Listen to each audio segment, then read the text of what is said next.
Osmosis और osmotic pressure, इनके ऊपर हम लोग को जानना होगा कि ये होता क्या है और इसका हमारे डे टू डे लाइफ में क्या यूज है, बराबर।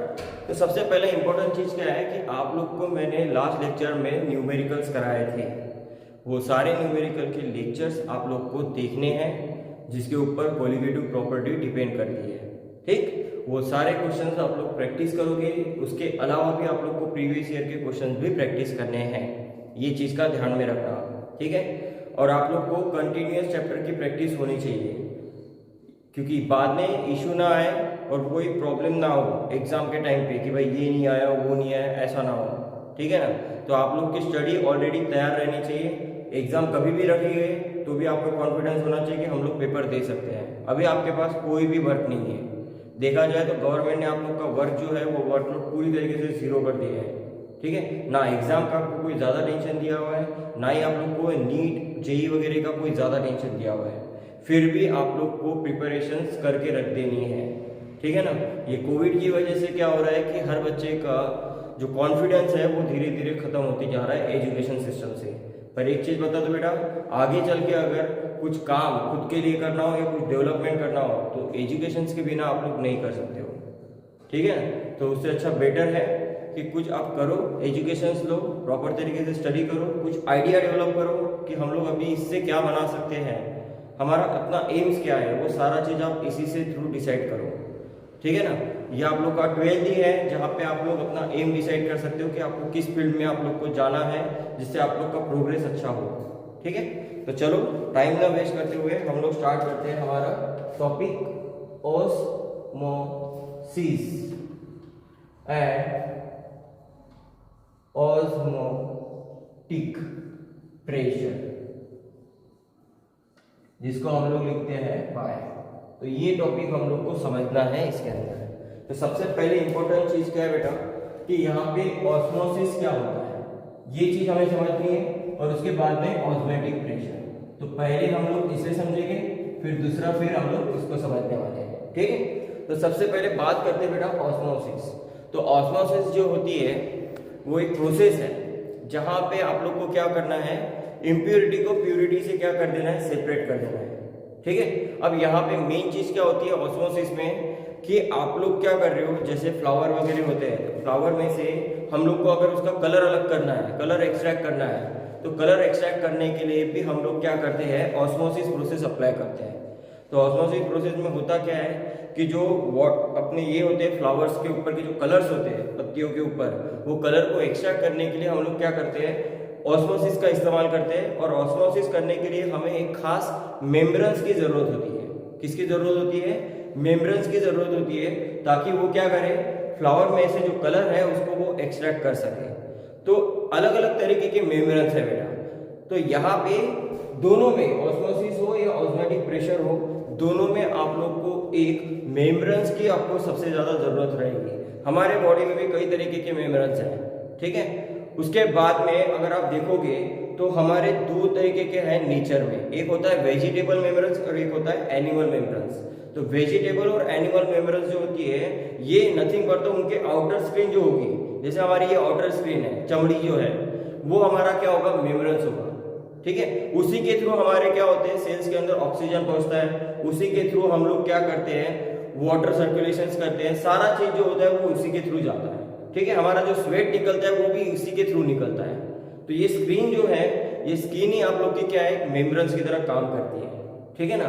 तो एक्सेप्टेंस करना या नहीं करना सब कुछ स्क्रीन के ऊपर ही हमारे क्या करता है, डिपेंड करता है, ठीक। तो ऑस्मोसिस जो होती है पूरी तरीके से किसके ऊपर काम करती है, मेम्ब्रेन्स के ऊपर। तो यहाँ पे आप लोग को दोनों चीजों के अंदर जो कॉमन चीज मिलने वाली है वो कौन है, मेम्ब्रेन्स।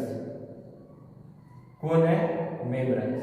तो पूरा मेम्ब्रेन्स के ऊपर ही यहाँ पे काम होगा बेटा, चाहे फिर वो ऑस्मोटिक प्रेशर हो या फिर वो ऑस्मोसिस हो। यहाँ पे आप लोग को क्या करना होता है, प्यूरिटी को इम्प्यूरिटी से सेपरेट आउट करना पड़ता है, ठीक है ना। तो ये चीज जो होती है ऑस्मोसिस और ऑस्मोटिक प्रेशर, ये मेम्ब्रेन्स के ऊपर काम करती है। और मेम्ब्रेन जो होते हैं वो दो तरीके के हो सकते हैं, एक हो सकता है आप लोग का एनिमल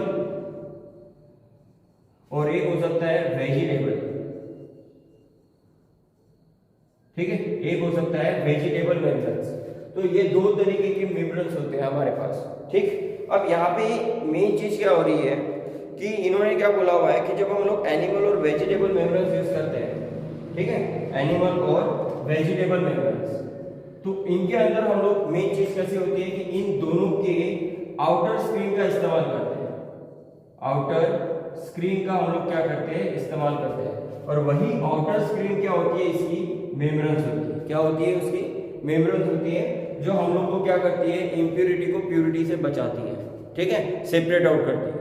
तो ये मेम्ब्रेन्स जो होती है, ये आप लोग का एक स्क्रीन है, इस तरीके से, ठीक है ना। इस तरीके का क्या है, ये एक स्क्रीन है, एक फिल्म है, जिसके थ्रू ही आप लोग क्या कर सकते हो, पास कर सकते हो, ठीक है। अब मान के चलो मेरे पास क्या है, एक ग्लास जो है इम्प्योरिटी भरी हुई है इसके अंदर। अब ये इम्प्योरिटी के अंदर कौन है, आप लोग का एक तो सोल्यूट है और सॉल्वेंट है, ठीक है। अब मुझे इस इम्प्योरिटी में से प्योरिटी को सेपरेट आउट करना है, तो मैं कैसे करूंगा, यहाँ पे इस बॉक्स के अंदर, इस बीकर के अंदर ये मेम्ब्रेन्स रख दूंगा और इस मेम्ब्रेन्स में क्या कर दूंगा, छोटे छोटे से होल कर दूंगा। इतने छोटे होल्स जिसको हम लोग माइक्रोस्कोपिक लेवल बोल सकते हैं, एकदम बारीक होल्स, ठीक है ना। जैसे अपने कपड़ों में होता है ना, एकदम बारीक बारीक होल्स होते हैं जो हमें आंखों से दिखाई नहीं देते हैं, फिर भी इसके थ्रू क्या होता है, पानी पास होता है, क्योंकि ये कॉटन का बना हुआ है, बराबर है। पर यहाँ पे मेन चीज क्या हो रही है, इसके अंदर जो इम्प्योरिटीज है, ये कौन है, हमारा इम्प्योरिटीज जो सोल्यूशन है हमारा, इस इम्प्योरिटी सोल्यूशन को हम लोग को क्या करना है, प्योरिटी में कन्वर्ट करना है।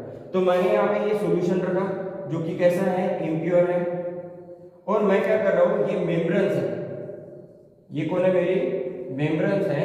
इस मेम्ब्रेन्स के थ्रू मैं क्या करूंगा, इस सॉल्यूशन को पुश करूंगा, ठीक है। अब इस सॉल्यूशन को पुश कैसे करेंगे भाई, तो यहाँ पे क्या होगा, जहां से मैं इस सॉल्यूशन को इनलेट कर रहा हूं, वहां से मैं क्या करूंगा, प्रेशर अप्लाई करूंगा। क्या करूंगा, यहाँ पे प्रेशर अप्लाई करूंगा इसके ऊपर। तो जैसे प्रेशर इसके ऊपर पुश होगा तो ये सॉल्यूशन क्या करेगा, इस मेम्ब्रेन्स के थ्रू पास होने की कोशिश करेगा। अब इस मेम्ब्रेन के थ्रू पास होने के लिए इस सॉल्यूशन में से कौन पास हो सकता है, तो ओनली यहां से पास होगा सॉल्वेंट। इसमें से सिर्फ पास कौन होगा बेटा, सॉल्वेंट ही जो है वो इसके थ्रू पास होगा, क्योंकि हम लोग के कॉटन को अगर मान के चले कपड़े को, तो ये एक मेम्ब्रेन्स है और इसके अगर थ्रू मैं इम्प्योरिटी को पास करूं तो यहाँ से सिर्फ पानी जो है वो पास होगा और इम्प्योरिटी जो रहेगी वो इसके कपड़े के ऊपर क्या करेगी, लेयर बना के रख देगी। जैसे आप लोग ने देखा होगा, हम लोग दही वगैरह से क्या करते हैं, आम्रखंड, श्रीखंड वगैरह जो होता है वो बनाते हैं, बराबर है। तो दही से में से हम लोग को क्या करना पड़ता है, पानी को एक्सट्रैक्ट करना पड़ता है, तभी जाके हम लोग श्रीखंड की प्रोसेस बना कर सकते हैं, बराबर है। तो हम लोग क्या करते हैं, पूरे दही को एक कॉटन के कपड़े के अंदर लपेट लेते हैं और उसको फिर क्या कर देते हैं, एक जगह पे टांग देते हैं, जिससे क्या होता है, उसमें से जो पानी रहेगा वो क्या होगा, नीचे गिर जाएगा। तो पानी नीचे गिरने के बाद उस कपड़े के अंदर क्या रहेगा बेटा, इम्प्योरिटी रहेगी, कर्ड रहेगा। कौन रहेगा, हमारा इम्प्योरिटी रहेगा। सेम वही प्रोसेस होती है बेटा यहाँ ऑस्मोसिस और ऑस्मोटिक प्रेशर में। जो दही वाला आपको एग्जांपल दिया ना, दही से श्रीखंड बनाने वाला एग्जांपल, वो पूरा का पूरा एग्जांपल मैच करता है बेटा इस ऑस्मोटिक प्रेशर को, ऑस्मोसिस एंड ऑस्मोटिक प्रेशर को। तो वहां पे जो मेम्ब्रेन्स का जो काम कर रहा है ना दही से श्रीखंड बनाने के लिए, वो होता है आप लोग का कॉटन का कपड़ा। तो वो कॉटन का कपड़ा काम क्या करता है, पानी को एक्सट्रैक्ट कर देता है और इम्प्योरिटी को वही रहने देता है, ठीक। वही कॉटन का कपड़ा आप लोग का मेम्ब्रेन्स की तरह काम करता है। तो वो मेम्ब्रेन्स एक तो आप लोग के वेजिटेबल हो सकती है या फिर वो एनिमल हो सकती है। तो एनिमल मेम्ब्रेन्स जो होती है वो इंडस्ट्रियल पॉइंट ऑफ व्यू काम में आती है, वेजिटेबल मेम्ब्रेन्स हमारे day to day home life के लिए काम में आती है, ठीक है ना। तो इस तरीके का जो काम जो चल रहा है बेटा, इम्प्योरिटी को प्योरिटी से सेपरेट आउट करना, उसी को हम क्या बोलते हैं बेटा, ऑस्मोसिस। और ये ऑस्मोसिस या ऑस्मोटिक प्रेशर, ये दोनों को काम अगर करवाना है तो ये दोनों के काम मेम्ब्रेन्स के ऊपर ही होते हैं। बिना मेम्ब्रेन्स के आप कोई काम नहीं कर सकते हो, ना ही ऑस्मोसिस कर सकते हो, ना ही आप ऑस्मोटिक प्रेशर कर सकते हो। तो ये जो मेम्ब्रेन्स रहेगी बेटा, ये आप लोग की कौन सी मेम्ब्रेन्स रहेगी, सेमी मेम्ब्रेन्स रहनी चाहिए, ठीक है ना। कौन सी रहनी चाहिए, सेमी पेरेबल मेम्ब्रेन्स होनी चाहिए। तो सेमी पेरेबल मेम्ब्रेन्स क्या होनी चाहिए, सेमी पेरेबल मेम्ब्रेन्स। तो इसको शॉर्टकट में नाम देते हैं SPM।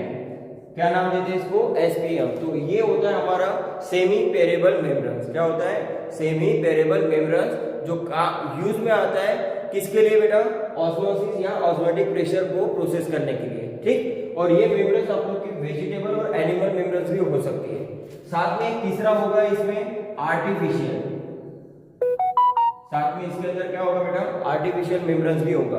तो ये आर्टिफिशियल मेम्ब्रेन जो होती है ज्यादातर आप लोग को बड़े बड़े इंडस्ट्रियल में या लेबोरेटरी में काम में आती है, ठीक है ना। बड़े बड़े इंडस्ट्रीज में जहाँ पे वाटर प्यूरिफिकेशन प्लांट होता है वहाँ पे ये काम में आता है, या फिर बड़े बड़े जो इंडस्ट्रीज होते हैं जहाँ पे पानी में से इम्प्योरिटी को निकालना होता है, तो उस जगह पे ये आर्टिफिशियल मेम्ब्रेन्स का भी इस्तेमाल करते हैं, ठीक। तो ये वेजिटेबल और एनिमल मेम्ब्रेन, साथ में एक होता है आर्टिफिशियल मेम्ब्रेन्स, ठीक। तो ये सारे कौन है बेटा, तीनों तरीके के कौन है, सेमी पेरेबल मेम्ब्रेन्स है। पर इस मेम्ब्रेन्स में से सबसे ज्यादा इस्तेमाल होने वाला कौन सा मेम्ब्रेन्स है, एक तो ये एनिमल मेम्ब्रेन्स और दूसरा होता है आर्टिफिशियल मेम्ब्रेन्स, ठीक है। आर्टिफिशियल और एनिमल, ये दो ही तरीके के मेम्ब्रेन्स जो होते हैं वो ज्यादातर काम में आते हैं हमारे डे टू डे लाइफ के अंदर, चाहे वो इंडस्ट्रियल एरिया हो या फिर छोटे उद्योग जो होते हैं हमारे नियर अबाउट छोटे इंडस्ट्रियल, वहां पे इनका इस्तेमाल किया जाता है मेम्ब्रेन्स का। पर ये मेम्ब्रेन्स उसी के लिए काम में आएगा जहाँ पे आप लोग को क्या होनी चाहिए, इम्प्योरिटी को प्योरिटी से सेपरेट आउट करना। कलर को एक्सट्रैक्ट करने के लिए भी मेम्ब्रेन्स का इस्तेमाल किया जाता है, ठीक है। उसके बाद में हमारा जो ओशन होता है ना, समुद्र, तो वो खारा पानी वाला होता है, तो खारा पानी को मीठे पानी में अगर कन्वर्ट करना हो तो उसके अंदर भी हम लोग ऑस्मोसिस प्रोसेस अप्लाई करते हैं। तो ऑस्मोसिस प्रोसेस में क्या होता है कि उस खारे पानी में से सॉल्ट को अलग कर देते हैं, क्योंकि सॉल्ट एक इम्प्योरिटी है, तो सॉल्ट अलग हो जाएगा और पानी क्या हो जाएगा, उससे सेपरेट आउट हो जाएगा।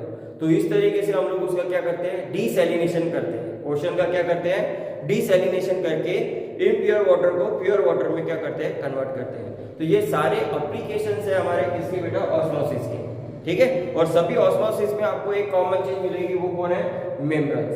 तो ये मेम्ब्रेन्स कौन सी आपकी, सेमी पेरेबल मेम्ब्रेन्स, जिसको हम लोग क्या लिखते हैं, SPM। तो ये कौन है बेटा, सेमी पेरेबल मेम्ब्रेन्स है, इसी का इस्तेमाल हम लोग यहाँ पे करने वाले हैं, ठीक। तो आप ये छोटा सा इंट्रोडक्शन एक बार देख लो, उसके बाद में हम लोग क्या करते हैं, ऑस्मोसिस के कुछ पॉइंट लिखते हैं, फिर ऑस्मोटिक प्रेशर के ऊपर आ जाएंगे, ठीक है। नोट डाउन कर लो,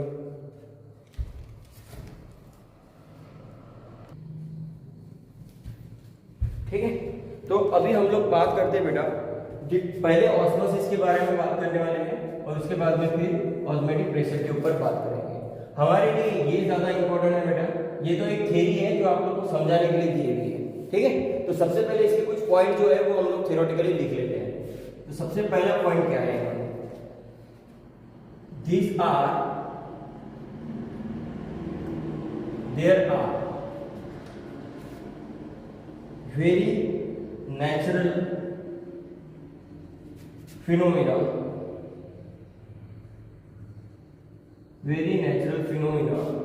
like wilted flower by putting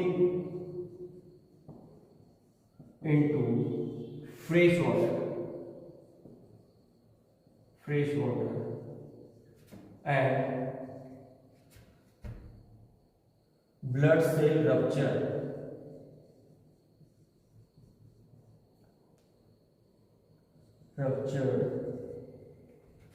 by placing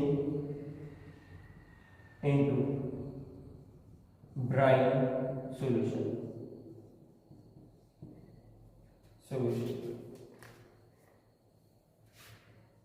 In all this have common nature called membranes, through which above process occur. Membranes are two types: animal, vegetable.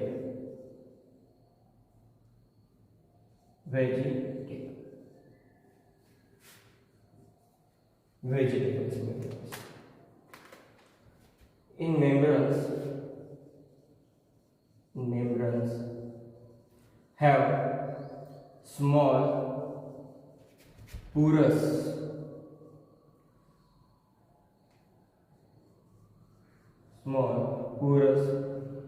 Microscopic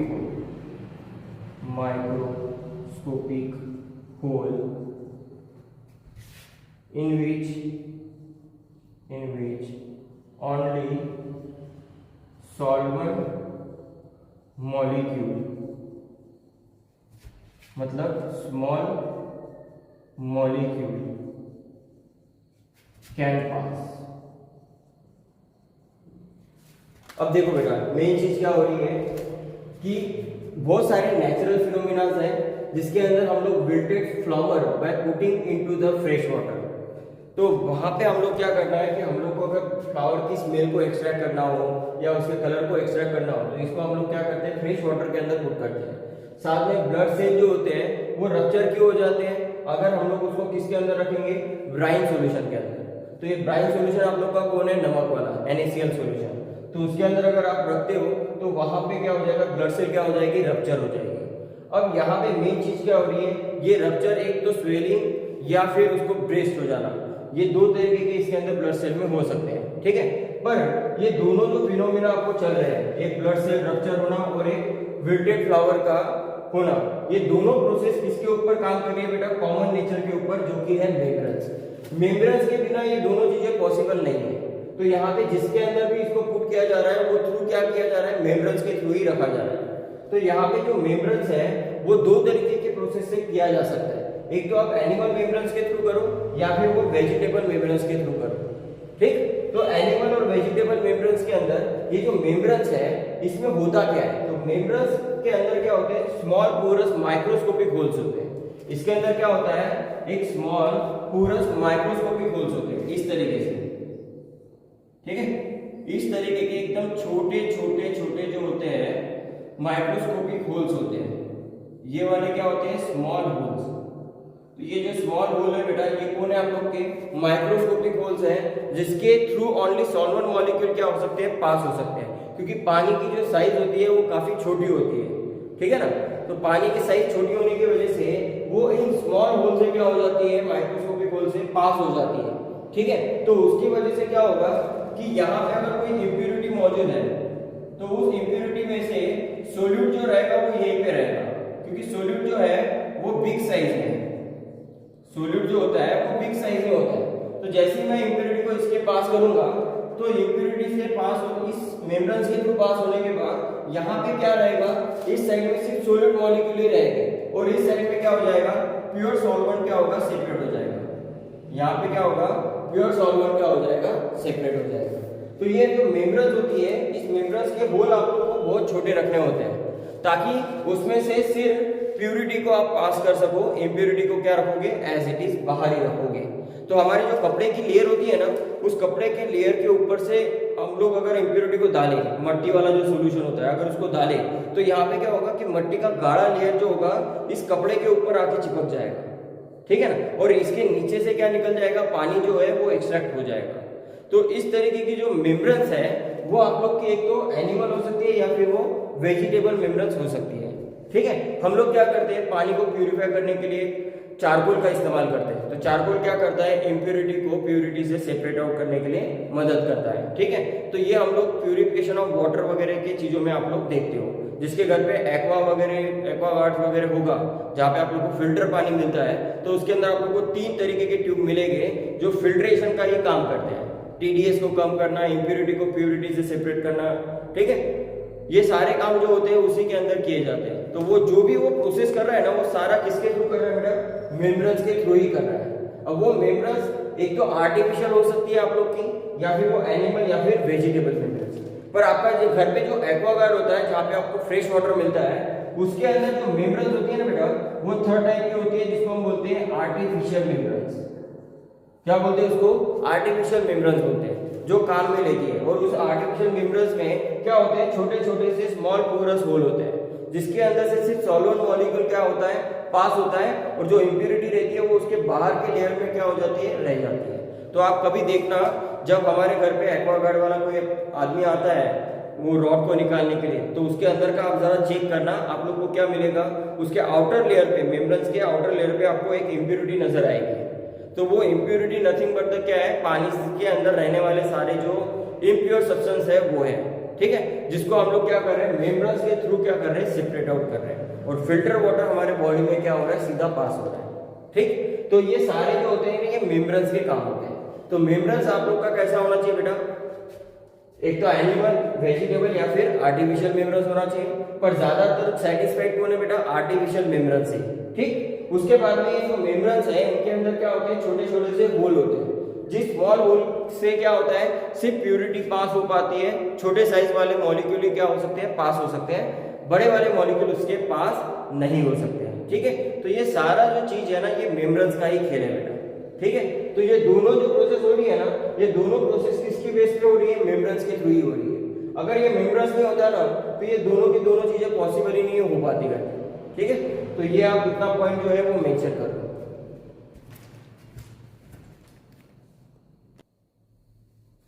ठीक है, अब आ जाते हैं हमारे नेक्स्ट पॉइंट के ऊपर। Next point में ये मेंशन किया हुआ है, मोस्ट ऑफ द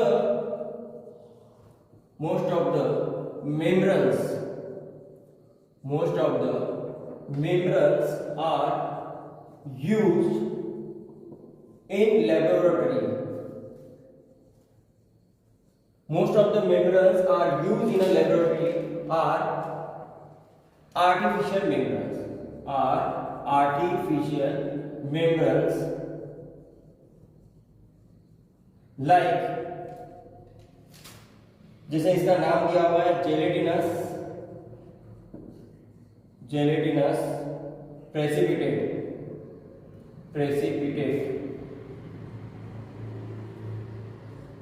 Cu2FeCN6 और यहाँ पे क्या आएगा, CN6। इसी को हम क्या बोलते हैं बेटा, आर्टिफिशियल मेम्ब्रेन्स बोलते हैं। ये जो आर्टिफिशियल मेम्ब्रेन्स है ये किसके बने हुए बेटा, जेलेटिनस प्रेसिपिटेट।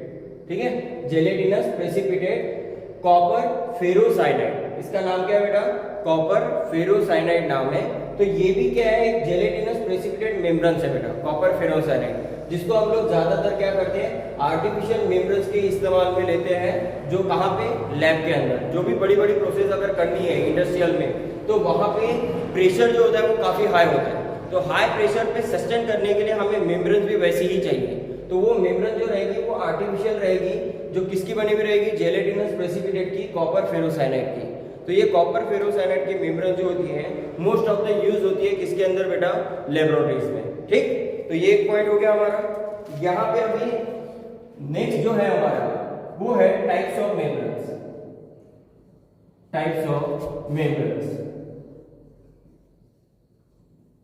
अब टाइप्स ऑफ मेम्ब्रेन्स के अंदर अगर आप देखोगे तो पहला होता है हमारा नेचुरल मेम्ब्रेन्स। ठीक है, नेचुरल मेम्ब्रेन्स मतलब क्या है, जो किसके बने हुए होंगे बेटा, एक तो वेजिटेबल या फिर एनिमल। ठीक है, जो नेचुरल मेम्ब्रेन्स है वो किसके रहेगा बेटा, वेजिटेबल या एनिमल मेम्ब्रेन्स के रहेंगे। पर ये जो मेम्ब्रेन्स रहेगी ये क्या रहेगी, उनकी आउटर स्किन की रहेगी।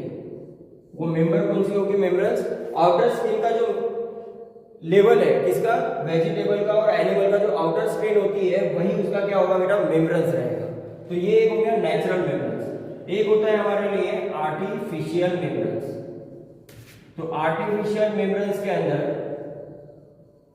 अगर आप देखोगे तो ये आर्टिफिशियल मेम्ब्रेन्स भी हमारी कौन सी है, 3 तरीके की है, पर एक्चुअल में हम लेते जो है वो 2 ही है। एक तो होता है हमारा सेल्यूलोज एसेटा,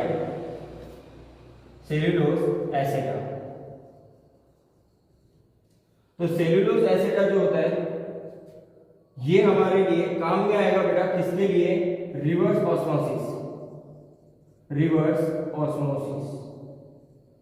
ठीक है, तो जो रिवर्स ऑस्मोसिस होते हैं ना, जैसे ओशन में से खारे पानी को मीठे पानी में कन्वर्ट करने के लिए, तो वहां पे सेल्यूलोज एसिड का इस्तेमाल किया जाता है।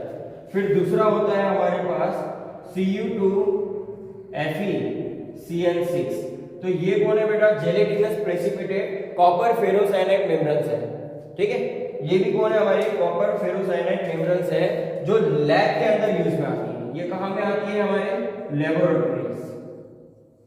ठीक है, तो ये लेबोरेटरी में क्या होती है आप लोग के काम में आती है। क्या नाम है इसका? Copper ferrocyanide. तो ये जो होती है ये आर्टिफिशियल मेम्ब्रेन्स है जो हम लोग बनाते हैं उसको, ठीक है। जैसे आपके घर पे एक्वागार्ड्स वगैरह जो होता है उसके अंदर जो रॉड्स है वो हमने आर्टिफिशियली बनाए हुए हैं ताकि उसमें क्या हो, इम्प्योरिटी रह जाए और प्योरिटी को हमें क्या हो, यूज में काम में आए। तो पानी हम लोग को प्योर फॉर्म में कब मिलता है? जब हम लोग वहां पे आर्टिफिशियल मेम्ब्रेन्स यूज करते हैं, बराबर। तो ये हो गए हमारे टाइप्स ऑफ मेम्ब्रेन्स हो गए, ठीक। अब यहाँ पे हम लोग को क्या करना है बेटा, आगे चल के और भी बहुत सारी चीजें देखनी है।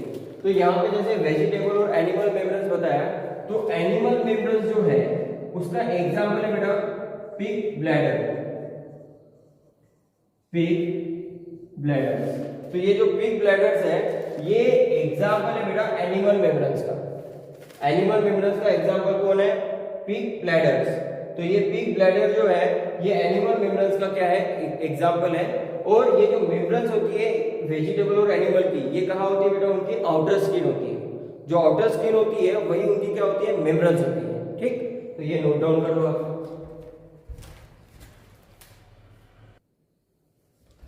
अब देखो बेटा, अब हम लोग को देखना है ऑस्मोसिस तो देख लिए, अब हम लोग को देखना है ऑस्मोटिक प्रेशर। तो ऑस्मोटिक प्रेशर होता क्या है वो हमें पहले जानना है। तो सबसे पहले मैं यहाँ पे लिखता हूँ बेटा ऑस्मोटिक प्रेशर, ठीक है। ऑस्मोटिक प्रेशर, तो ऑस्मोटिक प्रेशर का हम लोग सबसे पहले देखेंगे बेटा डेफिनेशन क्या है। ऑस्मोटिक प्रेशर का डेफिनेशन क्या है वो सबसे पहले देखेंगे। तो ये क्या बोलता है? Excessive pressure, pressure applied on solution side to avoid enter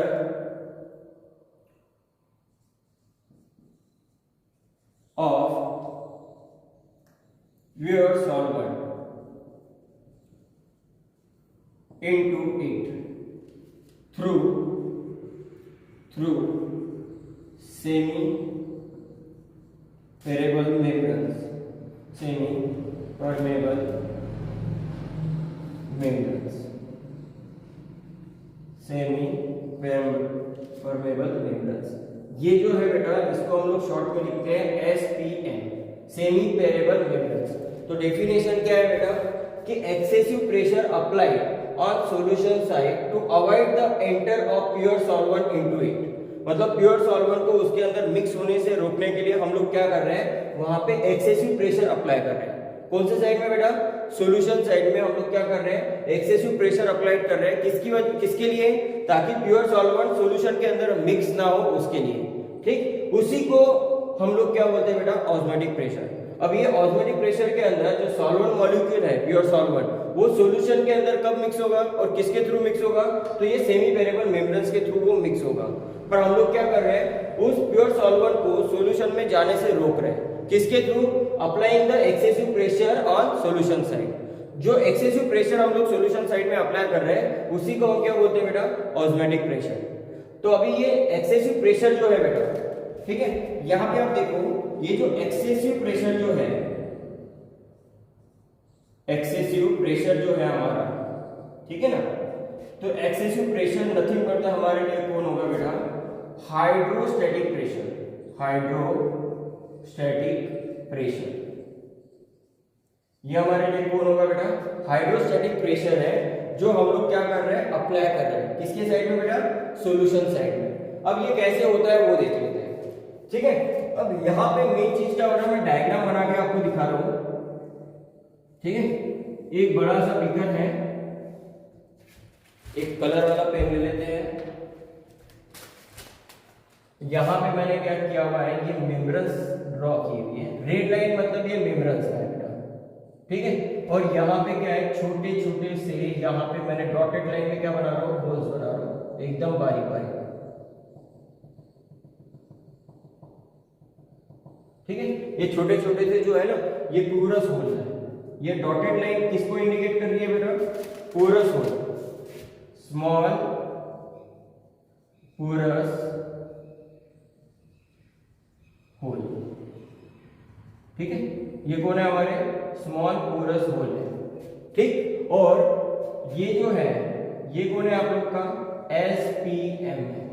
ये कौन है बेटा SPM है। SPM को क्या बोलते हैं हम लोग सेमी पेरेबल मेम्ब्रेन्स बोलते हैं। ठीक, अब यहाँ पे क्या कर रहा हूं, यहाँ पे जो है यहां से एंटर हो रहा है बेटा हमारा एक्सेसिव प्रेशर। यहां से हम लोग क्या कर रहे हैं, एक्सेसिव प्रेशर यहां पे अप्लाई कर रहे हैं, और यहां पे कौन है, सॉल्यूशन है। ठीक, ये लेवल जो है हमारी ये किसकी है बेटा, ये सारी सॉल्यूशन की लेवल है, और यहां पे आप लोग को क्या मिलेगा, ठीक है, यहां पे आप लोग को क्या मिलेगा, सॉल्वेंट। ठीक, अब यहां पे क्या होगा, ये जो सॉल्वेंट है, ठीक है, अब ये सॉल्वेंट को इस साइड में क्या आराम से चला जाएगा, क्योंकि जो स्मॉल पोरस होल है बेटा, ये स्मॉल पोरस होल से पास कौन हो सकता है, सॉलिड मॉलिक्यूल ही पास हो सकता है। सॉलिड मॉलिक्यूल तो पास होंगे नहीं, क्योंकि सॉलिड मॉलिक्यूल साइज में बहुत बड़े होते हैं। अब क्या कर रहा है यहाँ पे कि ऑस्मोटिक प्रेशर क्या बोल रहा है कि यहाँ पे आप ऊपर के साइड में एक्सेसिव प्रेशर अप्लाई करो, कहाँ पे, सॉल्यूशन साइड में, और वो एक्सेसिव प्रेशर सॉल्यूशन साइड में इस तरीके से अप्लाई करो ताकि आने वाला जो सॉल्वेंट है इस साइड में वो क्या हो, रुक जाए। ठीक है, आने वाला जो सॉल्वेंट है वो कैसा हो, रुक जाए। अब ये तभी रुकेगा बेटा जब इस सॉल्वेंट साइड में और इस सॉल्यूशन साइड में जो प्रेशर रहेगा, यहाँ पे भी तो प्रेशर अप्लाई हो रहा है ना बेटा, यहाँ पे भी क्या हो रहा है, प्रेशर अप्लाई हो रहा है ना, पर ये दोनों का जो प्रेशर है कुछ इस तरीके से अरेंज हो ताकि ये क्या हो, इक्विलिब्रियम पे रीच कर दे। कहाँ पे रीच कर दे बेटा, इक्विलिब्रियम पे। जैसे ही यहाँ पे मैं एक्सेसिव प्रेशर अप्लाई करूंगा सॉल्यूशन साइड में, तो ये क्या करेगा, सॉल्यूशन प्योर सॉल्वेंट को आने से रोक देगा, बराबर है। अब प्योर सॉल्वेंट को यहाँ पे आने से रोकेगा कैसे, जब यहाँ पे एक्सेसिव प्रेशर क्या हो, ग्रेटर हो किससे, सॉल्वेंट प्रेशर से, किससे, सॉल्वेंट प्रेशर से। तो ये सॉल्वेंट प्रेशर से एक्सेसिव प्रेशर क्या होना चाहिए, बड़ा होना चाहिए, और यही एक्सेसिव प्रेशर को हम लोग क्या लिखते हैं बेटा, पाई लिखते हैं। क्या लिखते हैं, पाई। और ये जो पाई होता है ना, nothing but the osmotic pressure है। कौन है आप लोग का ये, ऑस्मोटिक प्रेशर, और ऑस्मोटिक प्रेशर को हम लोग क्या लिखते हैं बेटा, पाई लिखते हैं। तो ऑस्मोटिक प्रेशर इसका सिंबल जो होगा, ऑस्मोटिक प्रेशर का सिंबल क्या होगा बेटा, पाई। तो ये जो पाई है ना बेटा, ये ऑस्मोटिक प्रेशर का सिंबल है, जिसको हम एक्सेसिव प्रेशर बोल रहे हैं। तो यहाँ पे एक्सेसिव प्रेशर सॉल्यूशन साइड में अप्लाई करते हैं ताकि सॉल्वेंट मॉलिक्यूल इस साइड में ना आए। ठीक है, सॉल्वेंट मॉलिक्यूल इस साइड में ना आए। तो ये कब होगा, जब यहाँ पे एक्सेसिव प्रेशर सॉल्वेंट प्रेशर से क्या हो, ज्यादा हो, तभी ये मुमकिन है, वरना ये मुमकिन है क्या, नहीं।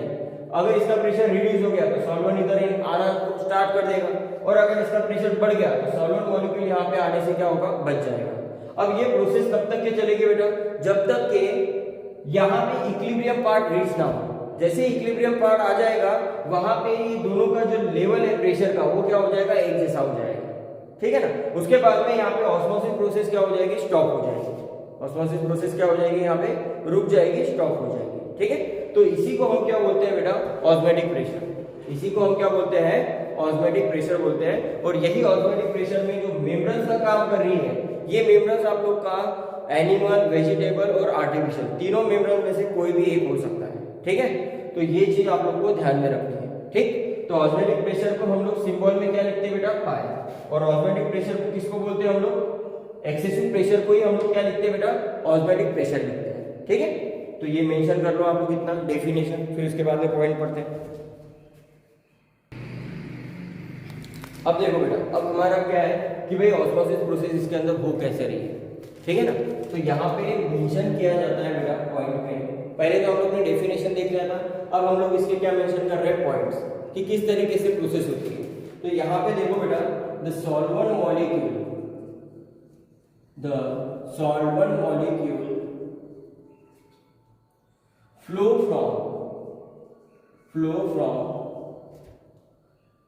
flow from region of low concentration, region of high concentration, high concentration में कौन है बेटा, प्योर सॉल्वेंट है।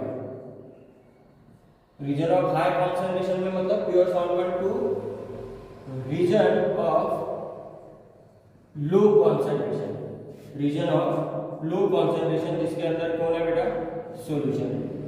ठीक है, तो यहाँ पे मूवमेंट जो होता है बेटा वो किस तरीके से होता है ऑस्मोटिक प्रेशर के अंदर या ऑस्मोसिस में, कि यहाँ पे सॉल्वेंट मॉलिक्यूल जो होते हैं वो फ्लो करते हैं रीजन ऑफ हाई कॉन्सेंट्रेशन, जहाँ पे प्योर सॉल्वेंट होगा, मतलब इस साइड में। तो इस साइड में क्या होगा, ये प्योर सॉल्वेंट रहेगा, to region of low concentration, मतलब ये सॉल्यूशन साइड। तो यहाँ पे प्योर सॉल्वेंट जो है वो यहाँ से पास होगा सॉल्यूशन की तरफ। ठीक है, कौन से रीजन से बेटा, ये हाई कॉन्सेंट्रेशन रीजन है। ठीक है, ये हाई कॉन्सेंट्रेशन रीजन से लो कॉन्सेंट्रेशन रीजन, तो हाई कॉन्सेंट्रेशन से लो कॉन्सेंट्रेशन रीजन की तरफ क्या होता है, सॉल्वेंट मॉलिक्यूल क्या होते हैं, फ्लो होते हैं। ठीक, तो यहाँ पे ये जो मेम्ब्रेन्स है ये सिर्फ किसको पास होने देगी बेटा, प्योर सॉल्वेंट को पास होने देगी, सॉल्यूट मॉलिक्यूल को पास होने देगी क्या, नहीं होने देगी। ठीक, तो उन्होंने नेक्स्ट पॉइंट क्या लिखा हुआ है कि the excessive pressure, excessive pressure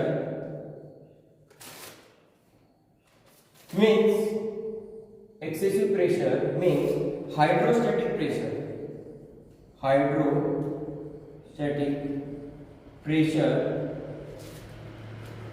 develop on solution side to avoid enter of pure solvent into it। Excessive pressure जो है मतलब हाइड्रोस्टैटिक प्रेशर यहाँ पे अप्लाई किया जा रहा है इस साइड में, ताकि ये प्योर सॉल्वेंट अभी इसके अंदर आ ना पाए। ठीक है, और ये कब तक के रहेगा, जब तक के इसका और इनका जो लेवलिंग है वो सेम कॉन्सेंट्रेशन पे ना आ जाए तब तक। इनका जब प्रेशर दोनों का सेम लेवल पे आ जाएगा तो उस टाइम पे ये ऑस्मोसिस प्रोसेस क्या हो जाएगी, स्टॉप हो जाएगी।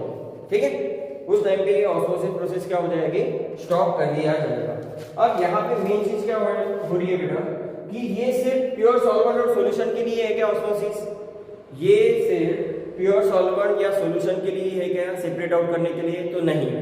आप लोग चाहो तो दो सॉल्यूशन डिफरेंट कॉन्सेंट्रेशन के भी यहाँ पे क्या कर सकते हो, सेपरेट आउट कर सकते हो। आप लोग क्या कर सकते हो, दो सॉल्यूशन जो कि डिफरेंट कॉन्सेंट्रेशन के हो उनको भी आप लोग यहाँ पे क्या कर सकते हो, ऑस्मोसिस के थ्रू क्या कर सकते हो, सेपरेट आउट कर सकते हो। ठीक है, तो यहाँ पे आप लोग क्या कर रहे हो, ये हमारा नेक्स्ट पॉइंट होगा जहां पे मेंशन किया जाएगा कि भाई ऑस्मोसिस जो है, osmosis take place also for two different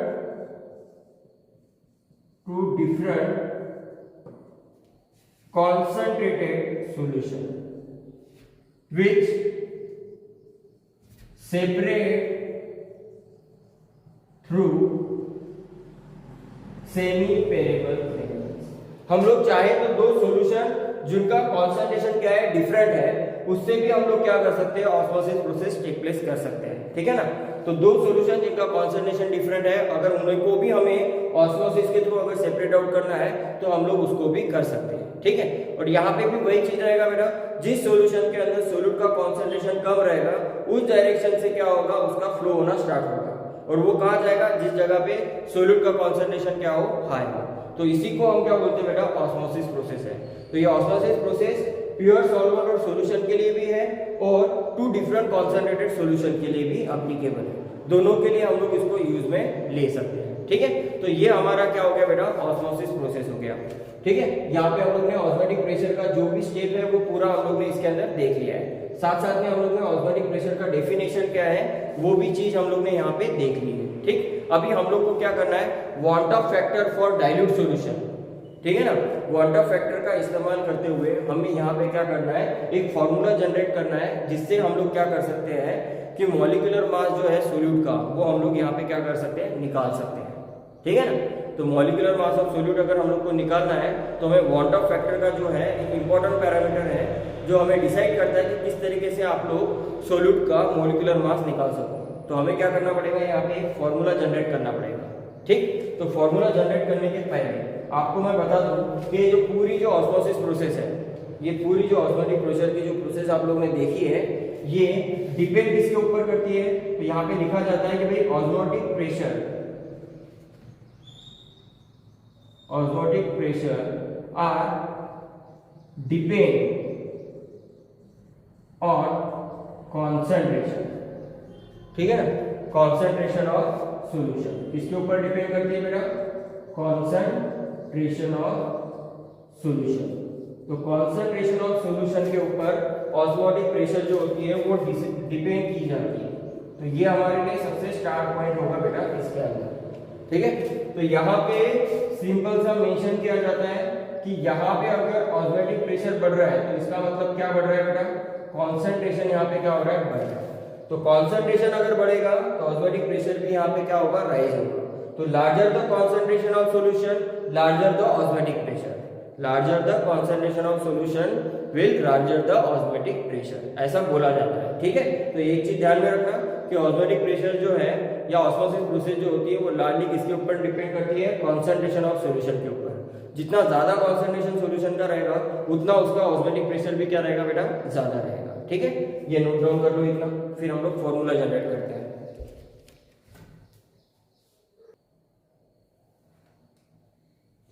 ठीक है। अब यहां पे हम लोग क्या करते हैं, अभी हम लोग को फॉर्मूला जनरेट करना है किसका बेटा? ऑस्मोसिस का। तो ऑस्मोटिक प्रेशर का फॉर्मूला कैसे जनरेट होगा? By using what of factor, ठीक है, what of factor of dilute solution, ठीक है, what of factor of dilute solution. तो यहाँ पे वॉट ऑफ फैक्टर जो होता है वो दोनों के लिए स्टडी करता है बेटा, डाइल्यूट और आइडियल सॉल्यूशंस के लिए। वॉट ऑफ फैक्टर जो है dilute as well as ideal solution दोनों के लिए वो क्या करता है? स्टडी करता है। पर यहाँ पे मेन कंक्लूजन क्या है कि जो डाइल्यूट और आइडियल सॉल्यूशन है उनका नेचर जो होता है वो बिहेवियर किसकी तरह होता है बेटा? आइडियल गैस की तरह ही होता है। किसकी तरह होता है? लाइक आइडियल गैस की तरह ही होता है। तो इन्होंने बोला हुआ है डिफरेंट गैस लॉ जो होते हैं वो अप्लाइड किए जाते हैं किसके लिए? डाइल्यूट सॉल्यूशन के लिए, क्योंकि अलग अलग गैस का जो नेचर रहेगा वो अलग अलग रहेगा बेटा, ठीक है। तो यहाँ पे वॉट ऑफ फैक्टर जो होता है ये हमें कंक्लूजन में शो करता है कि भाई डाइल्यूट हो या फिर आइडियल सॉल्यूशन हो, उनका जो बिहेवियर होगा वो किसकी तरह शो करेगा बेटा? आइडियल गैस की तरह ही शो करेगा। तो डिफरेंट गैस का जो नेचर रहेगा वो अलग अलग रहेगा बेटा, तो उनका वॉट ऑफ फैक्टर भी क्या रहेगा? अलग अलग ही रहेगा, ठीक। तो यहाँ पे उन्होंने क्या बोला हुआ है कि अगर आप ऑस्मोटिक प्रेशर की अगर बात कर रहे हो तो ऑस्मोटिक प्रेशर में जो वॉट ऑफ फैक्टर है डाइल्यूट सॉल्यूशन का वो क्या बोलता है कि भाई जो ऑस्मोटिक प्रेशर है पाई वो डायरेक्टली प्रोपोर्शनल किसके ऊपर करेगा बेटा? कॉन्सेंट्रेशन के ऊपर करेगा, या फिर हम लोग ऐसा लिख सकते हैं मोलरिटी के ऊपर, मोलरिटी ऑफ, या फिर मोलरिटी एट गिवन टेम्परेचर, ठीक है। तो ऑस्मोटिक प्रेशर जो होता है बेटा वो डायरेक्टली किसके प्रोपोर्शनल में बेटा? Molarity of solute in a solution, उसके ऊपर ये डायरेक्टली डिपेंड करता है। पहले वाले में हम लोग जो कोलिगेटिव प्रॉपर्टी पढ़ते थे तो उसके अंदर हम लोग मोलरिटी का इस्तेमाल करते थे। यहाँ पे हम लोग क्या कर रहे हैं बेटा? मोलरिटी का इस्तेमाल कर रहे हैं। आप लोग को पता है कि जो मोलरिटी है यहाँ पे आप लोग को क्या होगा?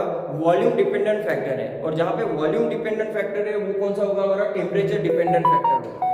जहाँ पे वॉल्यूम का इन्वॉल्वमेंट होता है वो कौन होगा? हमारा टेम्परेचर डिपेंडेंट फैक्टर होता है। तो यहाँ पे अभी हम लोग को क्या करना है? ये एक हमारा इक्वेशन जनरेट हो गया। तो पाई बराबर जो लिखा जाएगा वो होगा CRT। पाई बराबर क्या लिखा जाएगा हमारे लिए? CRT। और फिर C क्या होगा हमारे लिए? यहाँ पे C होगा बेटा NB/V। C क्या होगा हमारे लिए? Number of mole of solute upon volume of solution in litre, number of mole of solute upon volume of solution in litre. तो ये C जो है वो हम लोग यहाँ पे रख देते हैं। तो पाई बराबर NB/V RT, ये आ गया हमारे पास। तो R है गैस कांस्टेंट और T है टेम्परेचर इन केल्विन। तो अभी हम लोग क्या कर रहे हैं? पाई बराबर WB RT/NA NB/V, ये हमारे पास क्या हो गया बेटा? एक फॉर्मूला जनरेट हो गया यहाँ पे, बराबर है। अब आप लोग को पूछा जाए कि भाई मॉलिक्यूलर मास अगर निकालना है आप लोग को, ठीक है, सोल्यूट का अगर मॉलिक्यूलर मास निकालना है ऑस्मोटिक प्रेशर के अंदर, तो आप लोग क्या कर सकते हो? इस Mb को बाहर ले सकते हो। तो यहाँ पे मैं लिख सकता हूँ to calculate the molar mass of solute. तो हम लोग क्या कर रहे हैं? यहाँ पे Mb को बाहर ले लेंगे बेटा, और यहाँ पे क्या आ जाएगा? WB RT/पाई। तो ये हमारे पास फॉर्मूला जो है बन के तैयार हो गया। किसके लिए बेटा? To calculate the molecular mass of solute. तो इस तरीके से हम लोग ने क्या किया बेटा, by using the Van't Hoff factor for dilute solution, हम लोग ने क्या किया कि भाई ऑस्मोटिक प्रेशर किसके ऊपर डिपेंड है बेटा? Directly proportional to molarity of solute in solution, ठीक है, एट गिवन टेम्परेचर। क्यों? क्योंकि मोलरिटी के अंदर जो वॉल्यूम का इन्वॉल्वमेंट फैक्टर है वो किसके ऊपर है बेटा? टेम्परेचर डिपेंडेंट फैक्टर है, ठीक है। इसलिए यहाँ पे पाई बराबर क्या आ जाएगा? CRT। तो पाई बराबर CRT, C मतलब कौन हो गया हमारे लिए? Given mole upon volume. तो ये हम लोग ने यहाँ पे रख दिया। फिर NP जो है उस NP को हम लोग ने लिख दिया है यहाँ पे WB/MB। इसमें हम लोग ने कन्वर्ट कर दिया और वो चीज यहाँ पे रख दिया, ठीक। तो WB/RT/MB × V। अगर हम लोग को मॉलिक्यूलर मास निकालना हो तो मॉलिक्यूलर मास निकालने के लिए हम लोग ने क्या किया? इस MB को बाहर ले लिया और पाई को अंदर डाल दिया। तो MB बाहर आ गया तो WB/RT/पाई। तो इसका इस्तेमाल हम लोग करेंगे to calculate the molecular mass of solute, ठीक है। तो ये हमारा क्या था बेटा? डेरिवेशन था किसके लिए? To calculate the molecular mass of solute. किस तरीके से हम लोग निकाल सकते हैं with the help of osmotic pressure. तो यहाँ पे हमें किसने मदद किया है? वॉल्टॉफ फैक्टर ने मदद किया हुआ है निकालने के लिए कि किस तरीके से आप लोग मॉलिक्यूलर मास जो है सोल्यूट का इन ऑस्मोटिक प्रेशर के अंदर निकाल सकते, ठीक। तो ये वाला फॉर्मूला जो होगा ये हमारे फॉर्मूला काम में आएगा बेटा, ठीक है। ये एक चीज ध्यान में रखना। अब सबसे इंपॉर्टेंट फैक्टर क्या रह गया है? आखिरी वाला। तो वो इंपॉर्टेंट फैक्टर ये है बेटा कि यहाँ पे आखिरी में सबसे इंपॉर्टेंट फैक्टर हमारा एक रह गया है जो कि किसके ऊपर है बेटा? ऑस्मोटिक प्रेशर के ऊपर ही है, पर वो बहुत ही इंपॉर्टेंट फैक्टर है जिसको मैं नोट करके यहाँ पे लिख रहा हूँ, ठीक है। तो यहाँ पे जो टेक्निक है इन्होंने बोला हुआ है द ऑस्मोटिक प्रेशर, जिसको हम लोग क्या लिखते हैं बेटा? पाई लिखते हैं। ऑस्मोटिक प्रेशर को हम लोग क्या लिखते हैं? पाई। फॉर डिटरमाइन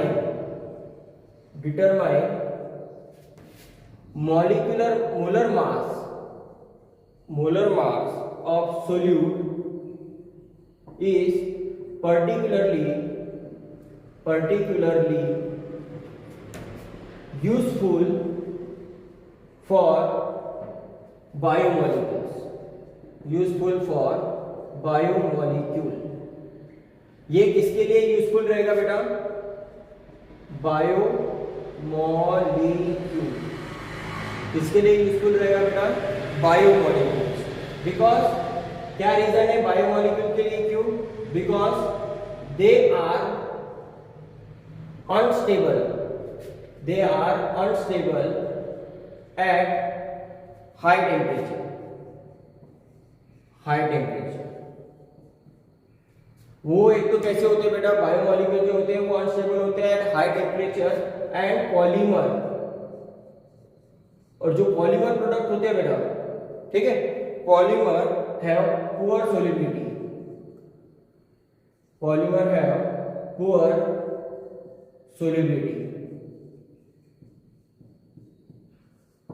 जो पॉलीमर है उनकी सोलिबिलिटी कैसी होती है? पुअर होती है। तो हम लोग यहाँ पे जो ऑस्मोटिक प्रेशर है वो किसके लिए डिटरमाइन कर रहे हैं? मॉलिक्यूलर मास किसका लिए डिटरमाइन कर रहे हैं? Particularly useful for biomolecules. किसका मॉलिक्यूलर मास निकाल रहे हैं हम लोग सोल्यूट का? बायोमोलिक्यूल्स के। क्यों? क्योंकि एक तो वो हाई टेम्परेचर पे अनस्टेबल है और उनके जो पॉलीमर प्रोडक्ट जो होते हैं वो कैसे होते हैं? लो सोलिबिलिटी शो करते हैं, वेरी पुअर सोलिबिलिटी। इसलिए हम लोग क्या करते हैं यहाँ पे ऑस्मोटिक प्रेशर के अंदर जो मॉलिक्यूलर मास निकालते हैं सोल्यूट का वो स्पेशली किसके लिए एप्लीकेबल किया है बेटा? बायोमोलिक्यूल्स के लिए, ठीक है। तो ये एक चीज ध्यान में रखना, हम लोग इसके लिए ये जो है ऑस्मोटिक प्रेशर जो है ये यूज में ले रहे हैं, ठीक। तो ये पूरा जो है आप लोग को नोट डाउन कर लेना है। जहाँ पे आप लोग को स्टार किया हुआ है वो स्टार मेंशन कर देना है, ठीक। हमारा ऑस्मोसिस और ऑस्मोटिक प्रेशर ये पूरा आज खत्म हो गया है, ठीक। अब कल के लेक्चर में हम लोग जो है इसके आगे के जो पार्ट रिमेनिंग है वो देखेंगे, रिवर्स ऑस्मोसिस देखेंगे और उसके बाद में आइसोटोनिक, हाइपरटोनिक, हाइपोटोनिक सॉल्यूशन क्या होते हैं वो भी चीज हम लोग देखेंगे और आखिरी में फिर न्यूमेरिकल्स और ये चैप्टर फिर फिनिश, ठीक। थैंक यू, ठीक है, पूरा नोट डाउन कर